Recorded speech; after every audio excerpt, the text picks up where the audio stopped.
Greetings YouTube, Remarkable Republican here to bring you the truth with truth-flavored bias.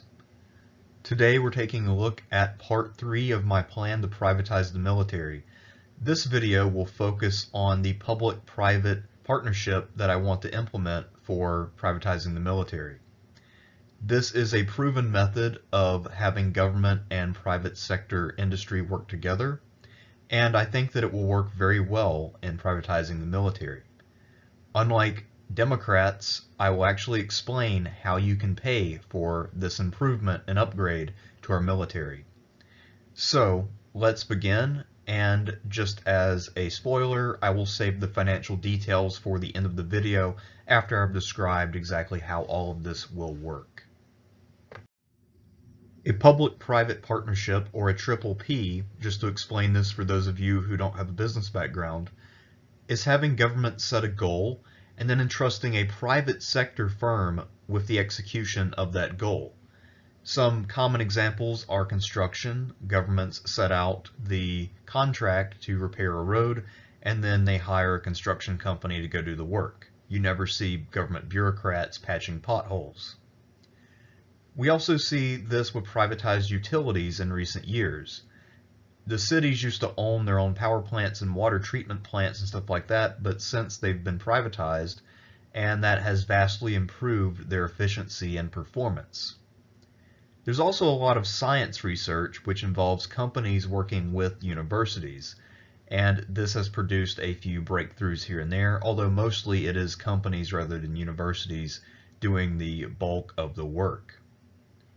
This has been a really successful model for good government since the time of Ronald Reagan, and it will continue to be so. Therefore, we should apply it to the military as well. Just by contrast, let's take a look at the current military system, which unfortunately is burdened with a lot of bureaucracy. We have a standing government army with professional soldiers. As I mentioned in a previous video, this is a problem because most of these soldiers are millennials, and they do not seem to be fully aware of this country's traditions and norms. In times of peace, which are more common than times of war, professional soldiers in a standing army consume economic production, i.e. your tax dollars and mine, without actually producing anything. That's inefficient, and we can get better results with a privatized system. One of the biggest pluses to a privatized military is that you would no longer be bound to having just certain size units.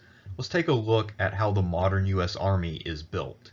You have corps. Within corps you have divisions, and you have brigades, you have regiments, you have companies, you have platoons, and you have squads, each one being smaller than the last. Now, this was a great system for a long time, but it was better suited to the era of Lee and Grant when it was invented than it is to the era of Presidents Obama and Trump. It just doesn't get the job done anymore the way that it used to.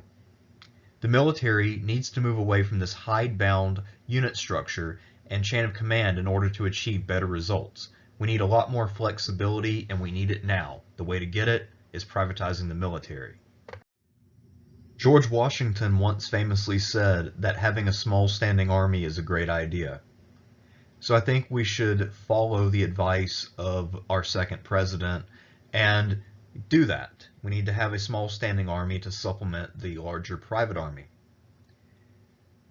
We need to keep this around as a strategic reserve in case we need reinforcements fast in a place like Iraq or Afghanistan. So let's retain the 1st Infantry Division. This is our most distinguished division ever. It's been around since the American Revolution. Its nickname is Old Ironsides because it is so sturdy and it's lasted so long. We should also keep around the 7th Armored Cavalry. That is a unit which is also really cool. They have done a lot of good work in the past. There was one battle in Iraq where they destroyed a huge force by themselves. And we also need to keep at least one of the regiments from the 82nd Airborne Division. We don't need the entire division, just a unit that can reinforce in a hurry by dropping from the sky. As for the U.S. Air Force, it will remain public just because some of the planes are classified and stealth and whatnot, so they will have to remain public, but the Air National Guard will become private, and I'll get back to that in a moment. Also, we'll be keeping some of the officer corps, even people who are not part of the 3 units that I am retaining. So there will be some professional military officers who are not permanently assigned to professional units. But we'll come back to that in part 5 of this series because that is a key point. The National Guard is militarily useless. This is something that I've learned in my research over the last summer. What I found is that National Guard units are always getting their asses kicked by regular units, so they're not that combat effective, they can't really be deployed, and they just don't do anything that a private militia couldn't. They respond to natural disasters, but so does the Red Cross. I don't really see the point of keeping a National Guard around, so what I propose is that we replace them with state militias. Now, a lot of responsible citizens around the country have already gone and formed their own militias, so what we ought to do is give them a small subsidy to train and recruit, and just make them the replacement for the National Guard. These militias will be subject to the authority of the governor of each state, and they can be called up in a time of war or in case there's a hurricane or whatever. These troops can be activated to defend the border as well, so say like the Arizona militia would mostly be doing that. And actually the group that I've got pictured here is the so-called Praetorian Guard of Arizona State. They are far better than the Arizona National Guard, and if there was ever to be a drill meet or a competition, they would badly embarrass the government soldiers of the Arizona National Guard. Men can also gain experience and qualify to join the officer corps by serving in state militias and getting letters of recommendation from, say, business leaders and politicians who are very impressed by their performance. But we'll come back to that in part 5 when we talk about what the officer corps will be and how that will function. Unlike the National Guard, which can easily be replaced with state militias, the Air National Guard is not as easily replaced. So what we should do instead is privatize it and rename it as the American Air Reserve. So I was talking earlier about the Air Force having a bunch of classified aircraft that you can't really allow the general public to see. So that means, though, that older aircraft do not have that kind of classified technology. They're not invisible or anything like that, and therefore they can be leased out and maintained by private firms. Here I have in mind airlines, airports, and wealthy individuals who have pilot licenses. They will receive a subsidy, but as I'll explain later, the subsidy will never be 100% because you want to encourage innovation and thinking. Lessees can give tours, rides, and air shows in order to make money and spread a love of country and really afford to keep these planes in top-notch condition. It will also encourage them to fly these planes in practice while also inspiring the public. If you can imagine an airport having an F-15 Tomcat on hand, that would really draw in a lot of people and it would make the airport experience cooler. So it would be a win-win for everyone involved. Now, another reason I said airline is because when these planes are called up to active duty in an emergency, the people who took out a contract for these will be required to provide pilots. So if you have an airline, then you can have your 747 pilots also fly your F-14 Eagles or whatever you happen to have, a B-52, which is not that different from an airliner. And it will be a pretty easy transition for them. And yeah, it's a pretty natural fit. So I think that that works pretty neatly, and it would save a lot of money while also spreading patriotism to people who visit the airport. Since we're getting rid of most of the standing units in the Army and only keeping a couple that will be used in reserve, this leaves the question of what will we do for active duty units. Well, simply put, what we're going to do is form ad hoc organizations that will be mandated by the Pentagon planners and the Joint Chiefs to fulfill specific missions. The size and duty of each unit will be specified, and then it will be put out as a contract. Companies will bid on these contracts. Multiple companies can potentially partner up on a contract, although one company will have to be the senior partner, so that way there will be a responsible party and someone who can call the shots and, really give orders if necessary. Government will provide assistance in the form of experts. We'll get back to that in part 5. But for the most part, contractors will be providing all of the men and most of the officers as well. Who will these contractors be? These contracts can be signed by any individual or organization able to fulfill them. Small businesses could fill some small contracts, such as providing a trucking company or an infantry squad. And also there can be subcontractors, of course, if someone takes up a big contract and they sign on other firms. That is also an option. Most of the major unit contracts will have to be undertaken by large companies and partnerships. A partnership, of course, being multiple companies working together. That will be true for things like manning regiments or divisions or ships, or you get the idea, large units. Of course, I just used those as stand-ins for the number of men that would be needed. We're not going to have regiments or divisions anymore, but let's say you needed 1,000 men or 10,000 men. Then we're talking about major companies. So think General Electric, Amazon, Exxon, Walmart, stuff like that. All contractors will get a subsidy covering 80% of the expected cost of service. The rest they will have to figure out how to compensate, or they will simply have to eat the cost. But we'll get back to some options that they have for making sure that they don't lose money on this service. Because after all, you should not be losing money while defending the country. The brilliance of my plan to privatize the military is simply that it will unlock the full potential of the free market and apply it to military matters, breaking it out of this government-run system.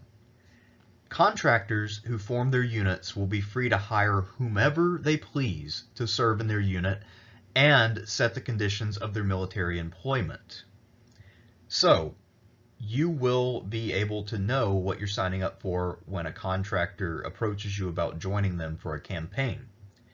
They offer the pay, they set benefits, they set health care, the amount of time you'll serve, all of that stuff. So this will be very transparent and great for both businesses and for individuals. In part 4, we'll talk all about how individuals will benefit from the system. This also means that contractors can decide who can and cannot serve. So they are able to turn people away if they don't want them. For instance, if Chick-fil-A or Hobby Lobby were to furnish a unit, they would not be required to take in homosexuals. That would, of course, make their unit a little bit better, but other companies who feel comfortable doing that are free to hire gay people. You could also discriminate on other grounds if you so choose. That is called freedom and free market determination. Contractors also get to decide how to do the job. So they will decide on uniforms, weapons, rotations, etc. Example, if someone signs a contract to go to Venezuela for a year, the contractor will decide how long each soldier will stay, and they could also make individual arrangements. So one person can sign up to stay for 4 months. They could also decide what kind of weapons these men will be required to bring and whether they will have to get that weapon themselves. They can also just decide to let people wear and fight with what they want to. So contractors will have a lot of leeway here, and it will be their show. This will really allow creative entrepreneurs and others to really rethink how we go about military battles. Each party to the contract will have to provide some of its own officers and employees to the unit. So some members of the board and managers and other people will be required to go in order for the company to really be represented when it is taking up a contract. You can also fill out the unit with some of your lower level employees as well. It's a good way to get experience and team build, provide leadership, all that, turn boys into men. But you can also fill out the unit with temporary military workers as need be. So how do you do that? How do you find enough people off the streets if you're, say, Shell Gas Company in order to really fill out all of your ranks? There are two mechanics that I see that would be really effective at hiring troops. The first is that if you have a shortage, so if you can't find enough people willing to sign up, you could use your draft authority in your home state. So for instance, if Jack Daniels is having trouble filling out the last 40 spots of their 2,000-man unit, they could go to the local draft board and have 40 people rounded up and brought to them. And then those people could serve in their unit and get some valuable life experience. This, of course, would mostly just apply to unemployed people or what have you, or people whom the local authorities deem to be troublemakers, or people who really just need some military discipline in their life. Another method, which I think would be really effective and also very fair, is to capture illegal immigrants and force them to serve in exchange for a green card. So instead of deporting them, if they really want to prove that they want to contribute to the country, let them contribute in the most literal way possible. Illegal immigrants who serve can become citizens after 2 tours of duty or 5 years of service to the company in every form and fashion, if after their service they have impressed their employer enough to receive a letter of recommendation from 3 senior supervisors. So I feel like that is a pretty fair trade. It gets you to citizenship without a super long process, but also these new would-be Americans can really prove their loyalty and do a good job for the country. So that leaves only the Navy and Coast Guard. How do we privatize those? Well, this is not super complicated. With aircraft carriers, you will need to retain professional deck officers, but you do need to replace all of the sailors and pilots with contractors. In this case, the contractors would not be providing commanders, they would just be providing men. So these contracts would actually be easier to fulfill for companies. So a company like, say, Mountain Dew could afford to go out and hire a lot of soldiers, maybe send some of their own employees there too to gain some experience and skills, and then they could be part of the crew of the USS Ronald Reagan or whatever, and then come home and be replaced by a crew from Sears. All other ships will have 1 or 2 professional officers, and then have the rest of the crew be from a contractor. So the specialist officers who would be professionals would be at least 1 member of the command staff, and then a few people who would handle things like any kind of nuclear weapons or radar, sonar, or anything that might be classified like that. But all of the other ship functions would be done by just a person who was contracted. Smaller ships, such as minesweepers, gunboats, destroyers, and submarines, would only be crewed by 1 company to maintain discipline and cohesion. If you had multiple companies' employees on board, that might create a little tension, especially if there is a kind of rivalry between the 2 companies. So for instance, you wouldn't want a small ship like a submarine where part of the crew is from Pepsi and part of the crew is from Coke. That would be a pretty bad fit. You would just want all of them to be from Pepsi. Larger ships like aircraft carriers and battleships have a much larger crew, however, so you probably need multiple contractors. So in that case, you would need to have a few different companies work together, most likely, unless you find a really big company like Microsoft or Apple, which has enough people to spare. Another part of the military that we'll have to privatize are the special forces.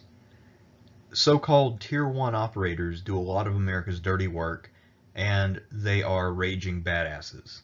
That's just a big term for special units like the Rangers and Green Berets and whatnot. In a privatized military, this would be really good for Tier 1 operators because it would give them the option of working for companies that will pay them better, and it will also give them connections and contacts and other opportunities to shine.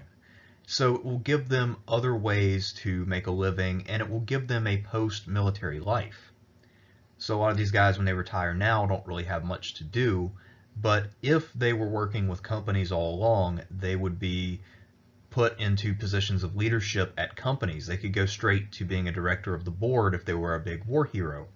So this would be a great opportunity for guys like this. And I'll go into a lot more details about that kind of stuff in part 4. If we think about what a Tier 1 operator is, though, it's a big question as to why we don't have more of them. And the only reason I can think of is because we have way too many government regulations and rules that really don't mean anything. What is a Tier 1 operator? A Tier 1 operator is basically an infantryman who has all of the best attachments and also has some experience.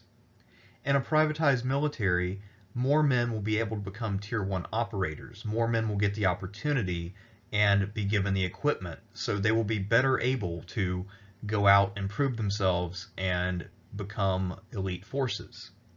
So this will be good for the country, it will be good for companies, it will be good for people.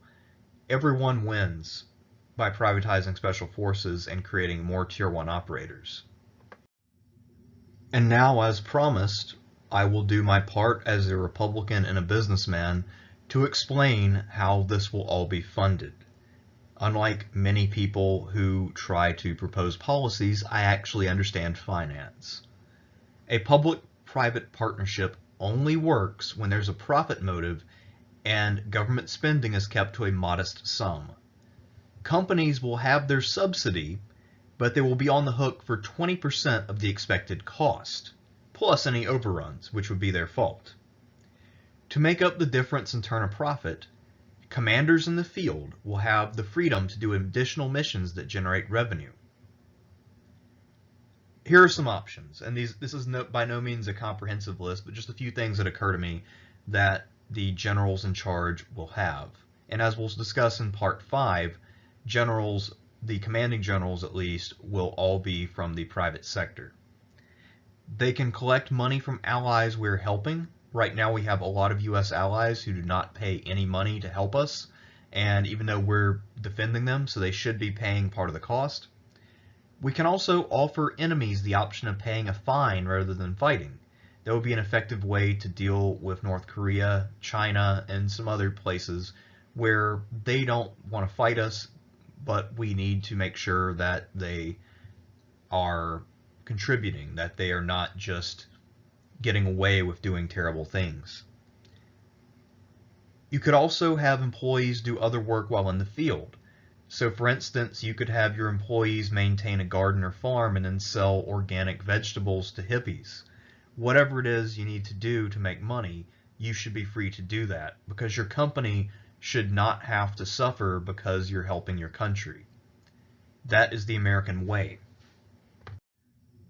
Aside from the subsidy, which really just covers the cost, what does the private sector get for doing military stuff?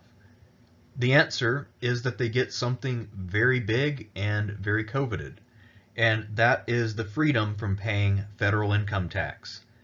Taxes at the federal level kill businesses of all sizes. It is almost impossible to run a successful business in this country. I know that as a businessman myself. So, if you take up a military contract and fulfill it, you do not have to pay taxes for that year or the year after. So, in exchange for serving for 1 year, you get 2 years of tax-exempt status. That's a pretty good deal. It's also great for team building and the development of company personnel. We'll discuss that in the individual section more, but this really allows teams to really cohere. So if you are a company, say a startup of some kind, and you're all young and inexperienced and you want to build up your friendship, you could all take up a contract and work as an infantry squad for 6 months.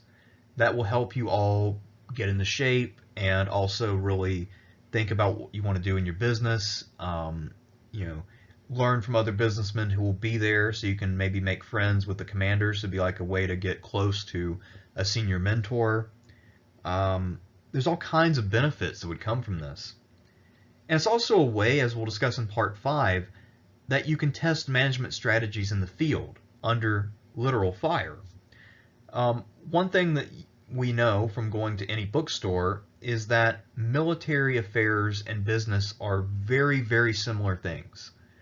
And almost everything that's written in military manuals is applicable to business and vice versa. Both of those things are very similar, the main difference just being gunfire.